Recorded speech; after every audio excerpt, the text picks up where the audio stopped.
The Boeing 2707 was supposed to make the Concorde look like a prop plane. Instead, it became the most expensive prototype that never flew, burning through nearly $1 billion 1970s dollars before anyone realized America had bet on the wrong horse. Some call it a boondoggle, but I think it reveals something darker about how governments fund aerospace when national pride gets tangled up with engineering reality. So basically, it's 1963, and the Cold War is hitting peak prestige battle mode. The Soviets have Gagarin in orbit, the space race is heating up, and then Britain and France announce they're teaming up to build the Concorde, a supersonic transport that'll cross the Atlantic in 3.5 hours. For the American aerospace industry, this was basically unacceptable. Boeing, Lockheed, and Douglas had owned commercial aviation since the DC-3, and now Europe was threatening to leapfrog the whole industry in one shot. Kennedy saw the threat immediately. In June 1963, he directed the FAA to develop an American SST program that would be superior to anything the Europeans could build, not comparable. Superior. The message was clear. Build it bigger, faster, and make it economical enough that airlines would actually want the thing. The FAA set up a design competition in 1964 with specific performance targets that were frankly absurd. They wanted 1,800 miles per hour cruise speed, Mach 2.7, seating for 250-plus passengers, and range to handle both transcontinental and transatlantic routes. Oh, and it had to be profitable. 3 contenders emerged from the chaos. Boeing pitched the 733 with a variable sweep wing that could swing from 20 degrees to 72 degrees depending on flight phase. Lockheed countered with the L-2000, a fixed delta wing design that looked sleek but conservative. North American briefly threw the NAC-60 into the ring before getting eliminated early. The prize was massive. Government funding, national prestige, and dominance of a future supersonic market that analysts projected could hit 500-plus aircraft by the 1990s. Airlines were lining up with provisional orders. Pan Am, TWA, United, all wanted in on what looked like the next revolution in air travel. Boeing won the contract in December 1966, and that's where the real problem started. But here's the thing nobody talks about. Back in 1964, while the competition was still heating up, the FAA ran sonic boom tests over Oklahoma City. They flew military jets supersonic over the city for 6 months straight to see how people would react. The program generated over 15,000 complaints and multiple lawsuits. The tests were so unpopular they got shut down early. But the FAA, Boeing, and Congress all looked at that data and basically shrugged. They figured people would get used to it, or the routes would work around it, or technology would somehow solve physics. That should have been the warning. It wasn't. Boeing's winning design wasn't just ambitious, it was borderline reckless. And they knew it. The 733 configuration featured variable geometry swing wings, titanium construction, and performance targets that made even Boeing's own engineers nervous. The wings would sit at 20 degrees fully forward for takeoff and landing, then sweep back to 72 degrees for supersonic cruise. On paper, this gave you efficiency at multiple speed regimes. In reality, it meant building a mechanism so complex that nobody had ever tried it on a commercial aircraft. The swing wing theory made sense. Low sweep gives you good low-speed handling and shorter takeoff runs. High sweep cuts drag at supersonic speeds, but the execution was mechanically insane. You're talking about a pivot mechanism that has to handle massive loads while moving wing sections that weigh tens of thousands of pounds, and it all has to be reliable enough for airline service. The numbers Boeing promised were aggressive, bordering on fantasy. 300 passengers versus Concorde's 100. Mach 2.7 versus Concorde's 2.0, 4,000-mile range. And they claimed it could actually turn a profit. The technical challenges started piling up immediately. The wing pivot mechanism alone became a weight nightmare. Boeing was trying to borrow titanium fabrication techniques from the SR-71 program, but that was a small spy plane built in limited numbers with unlimited budgets. Scaling those methods to commercial production was a completely different problem. The hydraulic systems needed multiple redundant backups because a wing stuck in the wrong position at the wrong speed would rip the airplane apart. And then there was heat management. Sustained Mach 2.7 flight meant skin temperatures exceeding 200 degrees Fahrenheit. The airframe would literally grow several inches in flight from thermal expansion. By late 1967, the weight projections were spiraling out of control. Empty weight estimates climbed from 306,000 pounds to over 350,000 pounds, and that was before they added the fixes. Boeing's engineers determined they needed horizontal canards up front to improve supersonic handling characteristics.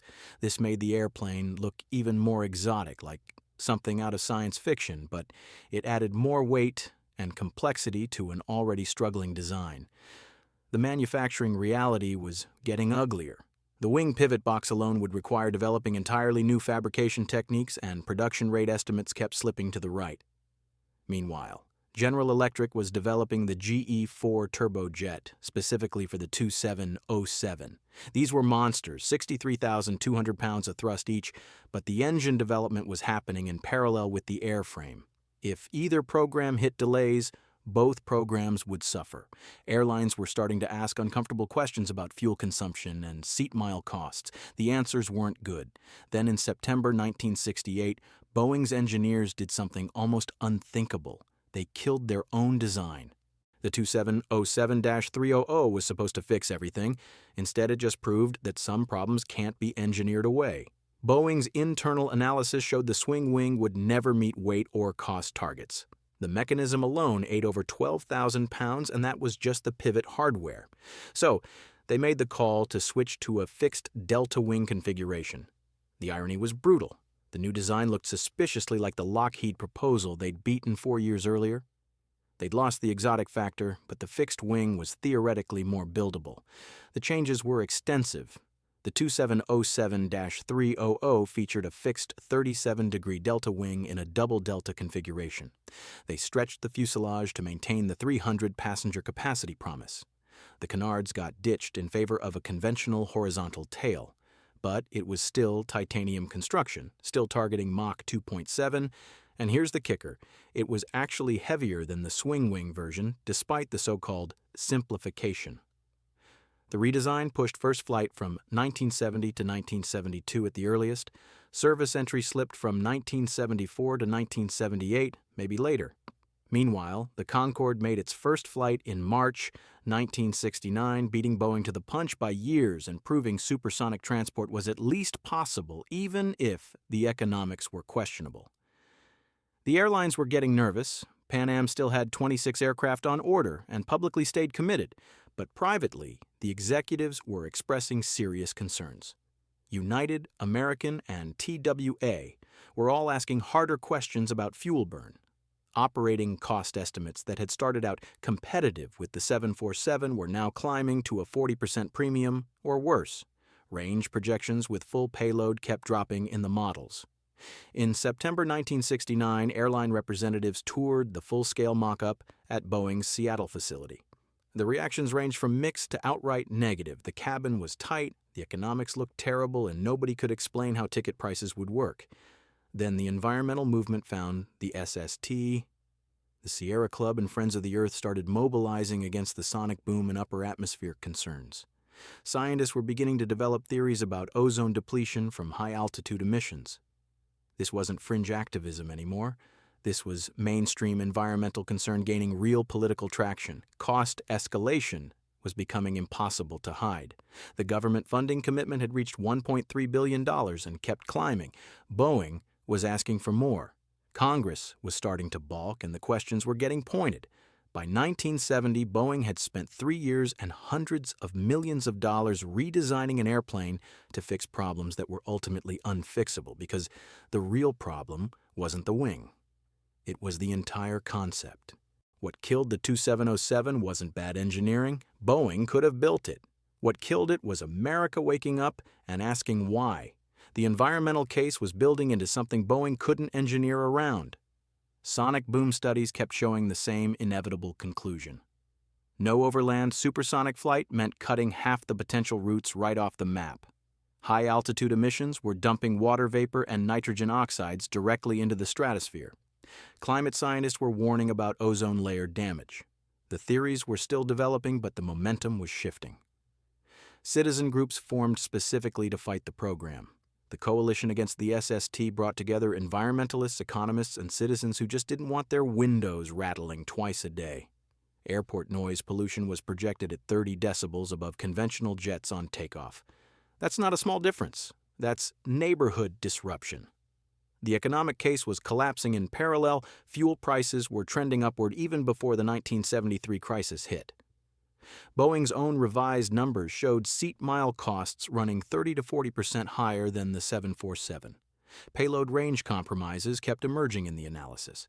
You could carry a full passenger load or full fuel, not both. Market projections that had started at 500-plus aircraft were shrinking to maybe 200 if they were lucky.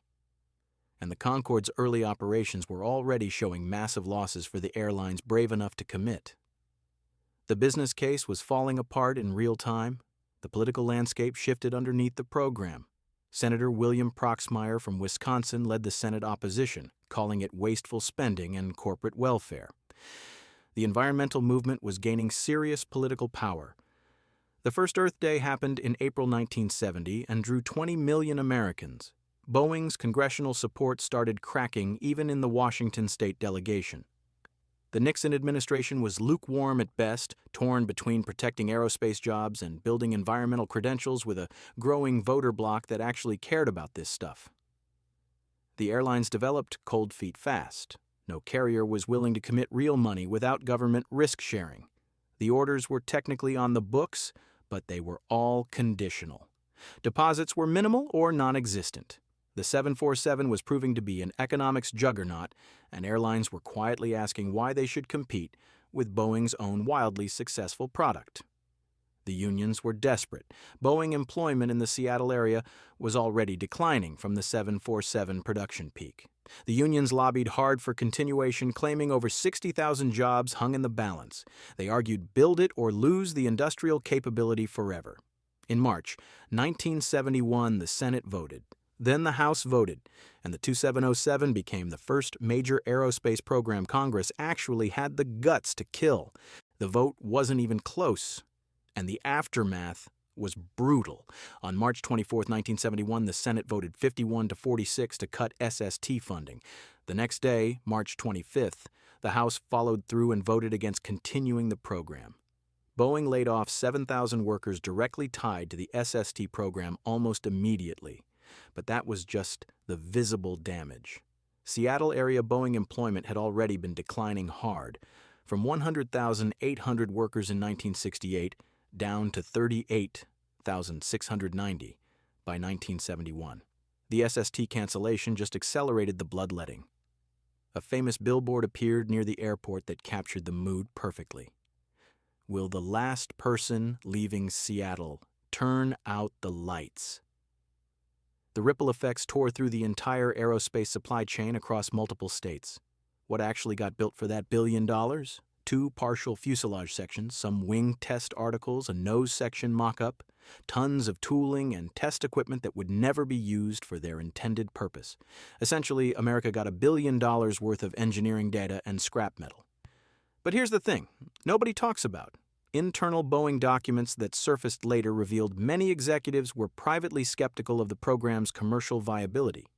The government cancellation actually saved Boeing from a potential product disaster that could have bankrupted the company during the 1970s aerospace depression. The Concorde vindicated everyone and no one at the same time. It entered service in 1976 with British Airways and Air France, proving that supersonic transport was technically feasible. But it also proved the critics absolutely right about everything else. It was an economic disaster. The aircraft never turned a profit without massive government subsidies. Only 20 total units got built versus the 300-plus originally projected. Sonic boom restrictions killed overland routes exactly as predicted, limiting the Concorde to oceanic crossings.